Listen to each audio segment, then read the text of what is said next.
नमस्कार, आप देख रहे हैं समाजवादी क्रांति। सभी समाजवादी साथियों को होल जोहार, बहुजन साथियों को जय भीम।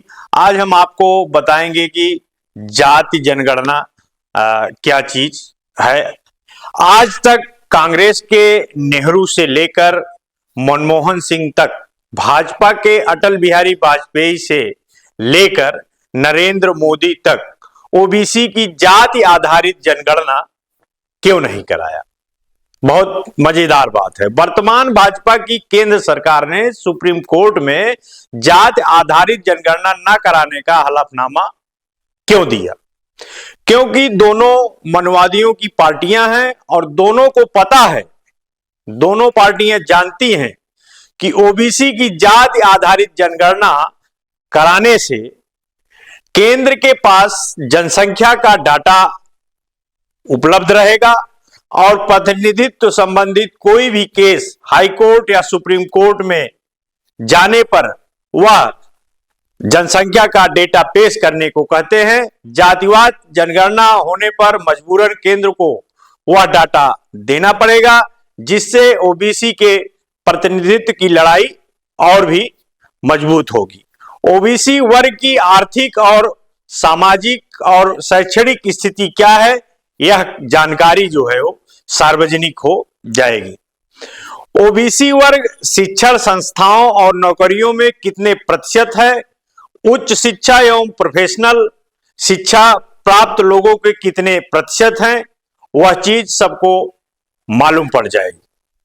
प्रत्येक विभाग में आज तक ओबीसी की कितनी जगहें भरी गई हैं और कितनी रिक्त हैं, इसकी भी जानकारी डेटा से सामने आ जाएगी। शासन प्रशासन में ओबीसी की भागीदारी कितने प्रतिशत है, यह जानकारी भी सार्वजनिक हो जाएगी।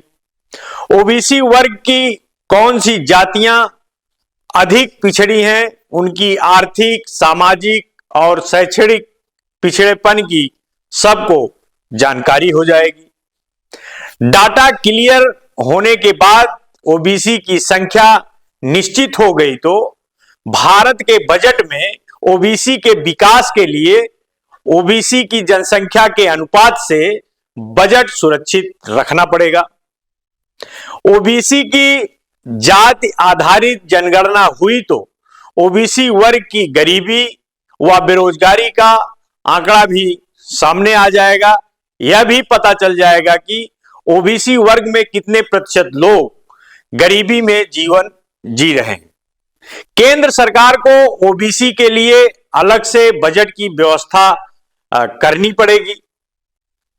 तो ये कहां उन लोग चाह रहे हैं कि हो जाए, और यह सब जानकारी इन लोगों को, खासकर ओबीसी के लोगों को होने के बाद वे अपने हक अधिकार के रास्ते पर चलकर आंदोलन शुरू कर देंगे। उन्हें यह भी पता चल जाएगा कि आजादी मिलने से लेकर आज तक उनका हिस्सा कौन खा रहा है। देश की आधी आबादी से ज्यादा जनसंख्या वाला ओबीसी अपने अधिकारों के प्रति जागरूक हो जाएगा और अपने संख्या बल पर भारत के सिंहासन पर, जिस पर अभी 15% सवर्णों का कब्जा है, उस पर कब्जा करने का प्रयत्न शुरू कर देगा।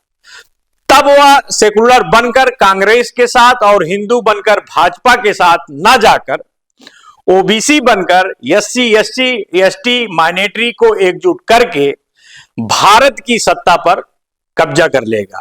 फिर कांग्रेस, आरएसएस, भाजपा और 15% सवर्ण के सत्ता और संसाधनों पर एकाधिकार का क्या होगा। इसलिए आप हमारे चैनल पर पहली बार हैं तो चैनल को सब्सक्राइब जरूर करिएगा और इस वीडियो को ज्यादा से ज्यादा लोगों तक शेयर करिएगा, कि जिससे केंद्र की सरकार को मजबूरी में जाति आधारित जनगणना करानी पड़े। और जब तक जात आधारित जनगणना हमारे देश में नहीं होती है, तब तक ओबीसी, एससी, एसटी माइनॉरिटी के लोगों को उनका हक और अधिकार नहीं मिल पाएगा। आज के लिए इतना ही। जय भीम, जय भारत, नमस्कार।